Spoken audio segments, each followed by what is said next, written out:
Teens spend a lot of their time at school. That's why the Fed Up coordinator here at George Washington High School is helping students bring their fresh ideas to the table. Louie Cassis is also the school's health educator and assistant basketball coach, and he joins us now along with George Washington High School student Elizabeth Wirts. Thank you both for being here. Thank you. Thanks for coming. Coach Cassis, I know that you've been very involved in the club that's been established. I know Elizabeth's going to talk to us a little bit about the club. Tell us what your role is as you try to help students get back to eating healthy. So my role with the club here has mainly been that of a facilitator. These kids tell me what they want. I try to figure out how to make it happen. They come up with all the great ideas, and I get to ride their coattails. That's what I'm really good at here at GW. But really, that's my role in this group. They're bright, they're energetic, and that's my role with these guys. Well, and when you've got that kind of energy, then it does make your role easy, doesn't it? It's a lot of long days here at GW. That's right. We wear a lot of hats up here, but I don't mind being their gopher. Whatever I can help them with, that's what I'm here for. Well, good for you, Coach. Thank you for doing it. Elizabeth, tell us about the club. Tell us what your goals are and why it is that you felt compelled to establish this club here at GW. So after watching the Fed Up film as a class, we didn't know how to get involved, so we decided to start with the school lunch because we thought that would be kind of easy, and the easiest part to change about the school lunch is the salad bar. So we started a school garden, and we got permission to put our ingredients into the salad bar, and now the cooks we grow herbs and lettuce, and they use our herbs in like pasta sauce and pizza sauce, and they put it on like the pizza, which, you know, it's small, but they use our lettuce in the salad bar now, and we grew spinach and kale, and they use that as well. Now, where is the garden? Where is this? Is this done on campus here somewhere? Yes, it is. It's out behind the school. Oh, wow! And it was just something that didn't exist before? The beds were there, but they were abandoned by like an old science class or something, and so we were like, wait, we have beds. Why don't we grow vegetables? That is awesome. I mean, it's very exciting. Yeah. Now, how do you divide up the work? Because now I have to admit, gardening is not at the top of my list of things I want to do, but I know it's important. How do you divide up the work so everybody participates? So at first it was kind of stressful. Like we wanted to do so many things, and we didn't know like how we could accomplish it all. But we decided to like kind of give roles to the students. So we have two students, Grace and Hannah, who are in charge of the garden, and then we have like kind of a few kids who are in charge of social media, like Holland, and a few other kids. So we kind of like divided up into little groups. How do you reach out to other students here to make sure they know what you're doing and maybe try to inspire them to get involved?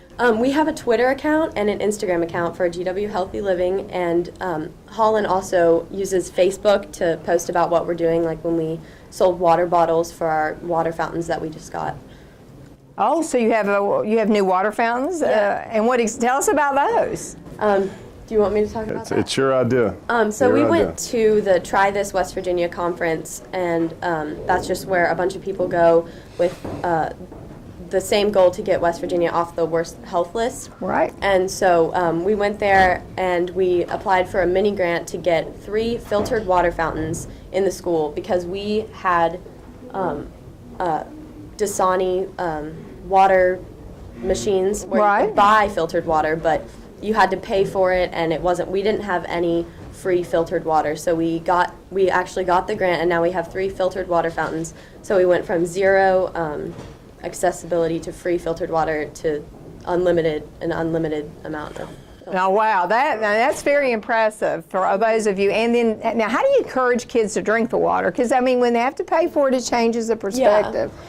But now that they can go and get that free filtered water, how do you get people around the water fountain, so to speak? So one of the best things they've done was the water bottle sale that they did. They bought these water bottles. I wish I had one here, but it's got the GW logo on it. It also has a fruit infuser in there. So we bought 100 of these things. We weren't sure how quick they would sell or how well it would do. So we started with that. 3 days, they were all gone. They were all gone, and we got another order coming in today of actually the Yeti style cups, and that's what that was their next idea. So that's what we got coming today. Hopefully they'll be in. Well, now that, I mean, that's great. I mean, that's the way you get people involved. Drink water, put it in, give them the container to use, and then, you know, they're able to drink it. Now, I love the social media idea. I mean, all of you. How many of you are not on social media? That would be easy, right? So, getting the word out, is that something that, you know, you started recently, or is that from day one you all been working on that Facebook, social media, Twitter account? I started it when we started selling the water bottles a lot. And you were able to, do you get a lot of hits? People look at it? Yeah. Yeah, and I think that is important. You know, if you want to be able to get the word out so that people know, you know, what's important, then that's a great way, social media today, for kids. Yeah, we share stuff on the Try This Facebook page, and you know, just something I've put on there has gone, man, it goes crazy on there. You see it shared and shared and shared, and that's all about these kids getting their work out there and giving people better ideas. And what do you think for your club? What is the overall goal? I mean, if you were, you know, people out there watching this, what do you want them to know about the club and what you're doing here at GW? Our main goal is to improve the environment of the school, just to encourage healthy eating and healthy lifestyle in general, not just eating, like exercising and getting enough sleep and eating well and drinking water and mental health. It's just like all aspects of health. We just want to encourage like healthy lifestyles.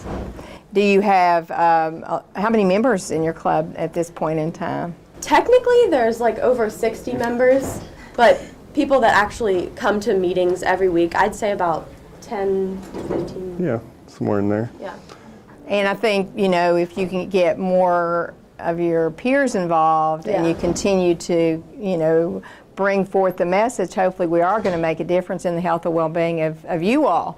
Because, you know, the reality is, we talked about earlier in the show, all statistics, you've got to not just eat healthy, but I like your point. You know, we're talking about exercise, we're talking about sleep, we're talking about good, you know, mental health. All that is critical. So thank you so much for what you do. And thank all of you all for being here. It was wonderful to really learn about how focused you are on health and getting us back on track. Thank you. That's all the time we have for today's show. I want to thank George Allenbacher, principal of George Washington High School in Charleston, for welcoming us into his school. I also want to thank our guests, Dr. Jamie Jeffrey, Mandy Curry, Louie Cassis, Elizabeth Wirts, Caitlin Connor, and Jaylee Harris, and all the students here today. Remember, you can always follow us on Facebook, Twitter, and our website. I'm Karen Bowling. Thank you for watching The State of Health here on the Library Television Network.